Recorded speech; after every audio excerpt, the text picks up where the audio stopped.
This is on the Ablative Absolute, which is in Oxford chapter 37.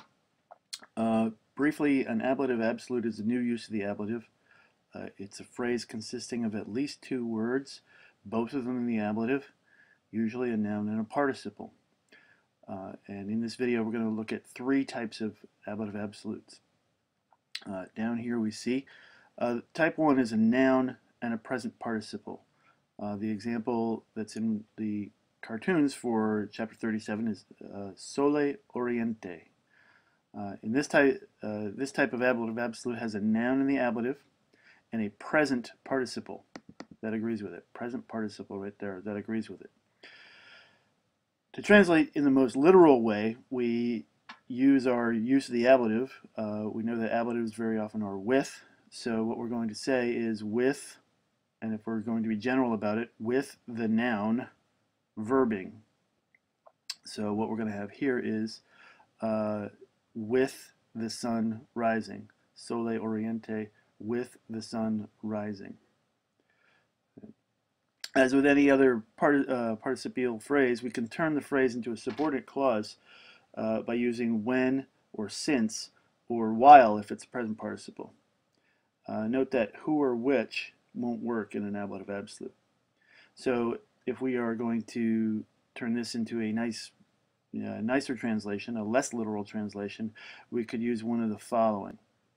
While the sun is or was rising, when the sun is or was rising, or since the sun was rising. Note that I have this is and was stuff here. That's because, as in other participial phrases, a present participle shows an action that happens at the same time as the main verb.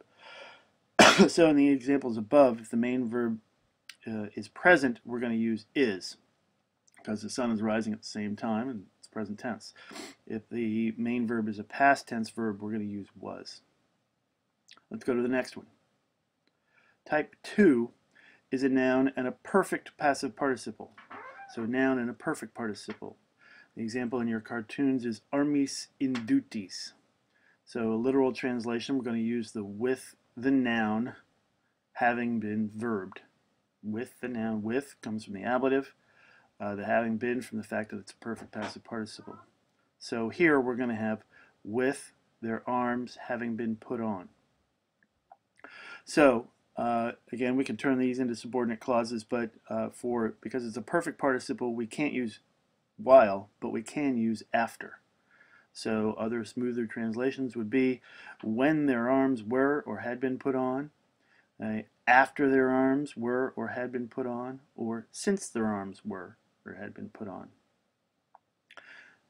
As in other participial phrases, the perfect participle shows an action that happens before the main verb.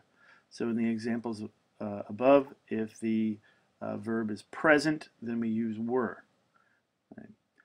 If the main verb is past, then we use the had been stuff. Okay, so this action, when there's a perfect participle, happens before the main verb. Often in this particular type, in these passive ones, they can be made active if we are sure that the subject of the sentence is the one doing the action. So if we have a whole sentence, armis indutis milites pugnant, would be literally translated, with their arms put on, or with the arms put on, the soldiers fight. It's pretty clear that the soldiers are the ones putting their arms and armor on, so we could, if we wanted to, say after the soldiers put on their arms, making put on active, they fought.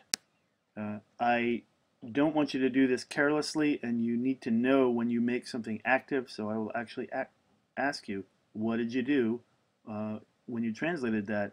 And you will tell me, gee Sam, I made it active. Type 3 is a noun and a noun or adjective. For example, we might say brutto consule. Consule meaning consul.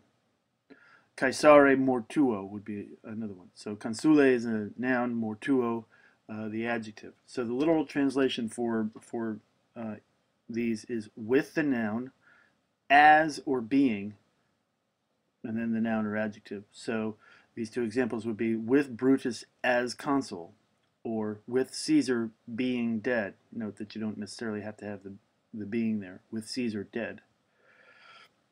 We can turn them into subordinate clauses in exactly the same way we did with present participles. Using the same clause words, so our smoother translations might be when Brutus was consul, while Brutus was consul, or since Brutus was consul. As always, context is the thing that's going to tell us the difference there. And then in the Caesar one, when Caesar was dead, while Caesar was dead, or since Caesar was dead.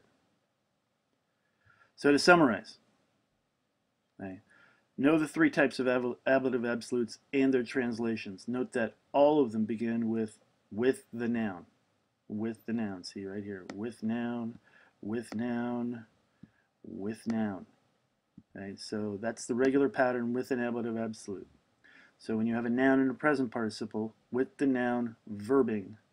Noun in a perfect participle, with the noun having been verbed.